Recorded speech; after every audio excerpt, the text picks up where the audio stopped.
नमस्कार। सभी को मेरा नमस्कार प्रणाम स्वीकार हो। बच्चों को प्यार। मैं आज अपने प्यारे प्यारे बच्चों के लिए कुछ एक छोटा सा संदेश लेके आई हूँ। तो बच्चों आप सुनिएगा और ये आप सभी के लिए है। मैं राजकुमारी चौक से प्रेरणा भोपाल मध्य प्रदेश से आप लोगों के बीच उपस्थित हूँ। तो बच्चों आप जानते हैं कि हमारे माता पिता हमारे जीवन में कितना मायना रखते हैं।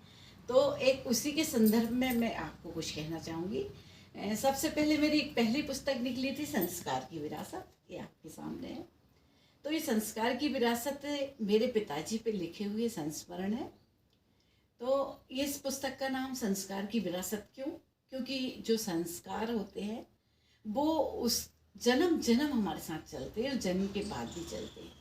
और वो हमारे जीवन की एक अमूल्य निधि होती है जो युगों युगों तक हमें साथ देती है। ये ना कभी घट नहीं सकती, इसे कोई चोर चुरा नहीं सकता है और ना कोई लुटेरा लूट सकता है। तो मेरे पिताजी एक मास्टर साहब थे, उन्होंने प्रिंसिपल पद से रिटायरमेंट लिया। वो अपने बच्चों के लिए बहुत ज़्यादा समर्पित थे। उसी संदर्भ में मैं इस पुस्तक की एक 4 लाइन आप लोगों को सुनाती हूँ, जिसका विषय है जीवन ही यज्ञ है। तो जीवन ही यज्ञ का मतलब क्या हुआ कि जैसे हम यज्ञ हवन करते हैं, उसमें आहुतियाँ छोड़ते हैं, उसी तरह से इस जीवन में भी जो हमारी पल पल घटती सांस है ये आहुति के रूप में समर्पित हो रही है, कम होती जा रही है। तो हमें इस जीवन क्रम में हमें क्या करना है, कुछ ऐसा करना है, कुछ ऐसा करके जाना है हमें कि जो जीवन पर्यंत लोगों को याद रहे और जीवन के बाद भी याद रहे। तो हमें ऐसा कुछ करने के लिए हमें अपने बड़ों के, अपने बुजुर्गों के, अपने माता पिता के, अपने गुरुजनों के, अपने सदगुरुओं के विचारों को सुनना चाहिए, उसे समझना चाहिए, उससे आत्मसात करना चाहिए अपने जीवन में। तो इससे हमारा जीवन बहुत सफल हो जाता है और हम आगे बढ़ते चले जाते हैं। हमारे रास्ते की जितनी बाधाएं हैं वो अपने आप ही दूर हटती चली जाती है।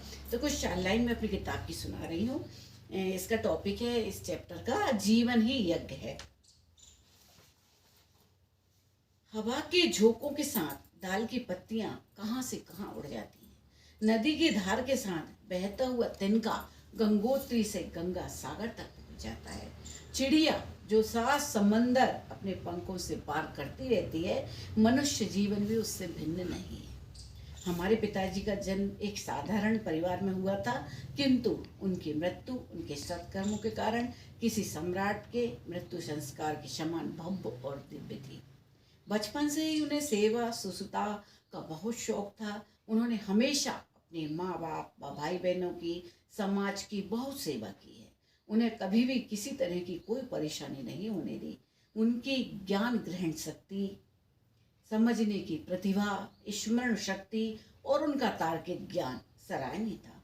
अपनी इस विलक्षण प्रतिभा के कारण कि उन्होंने गांव में रहकर शिक्षा में सफलता प्राप्त की, आगे चलकर 2 विषयों पर कला स्नातकोत्तर परीक्षाएं उत्तीर्ण की। वे शासकीय सेवा करते रहे और पढ़ाई भी जारी रखी।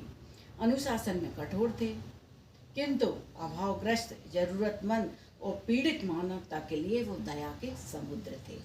उन्होंने कभी किसी को खाली हाथ नहीं लौटाया। विद्वानों को वो विशेष आदर देते थे। समय के वो बड़े पाबंद थे।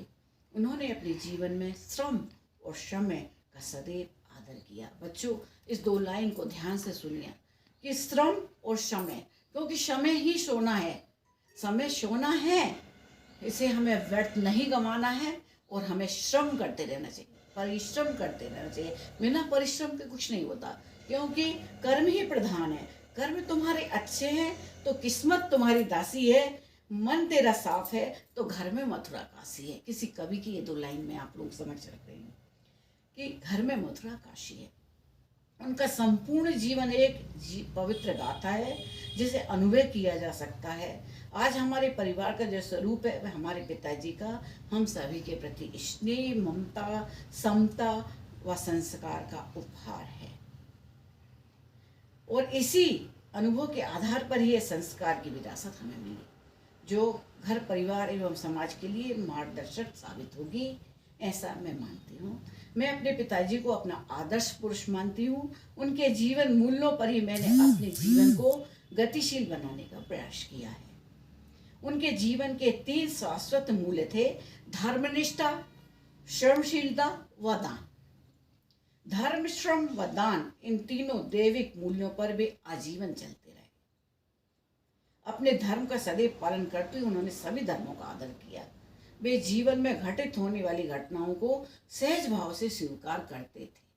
बस बेटे, आज बस इतना ही। आप सभी को बहुत बहुत बधाई, बहुत बहुत शुभकामनाएं। नमस्कार, कल फिर मिलते हैं। नमस्ते।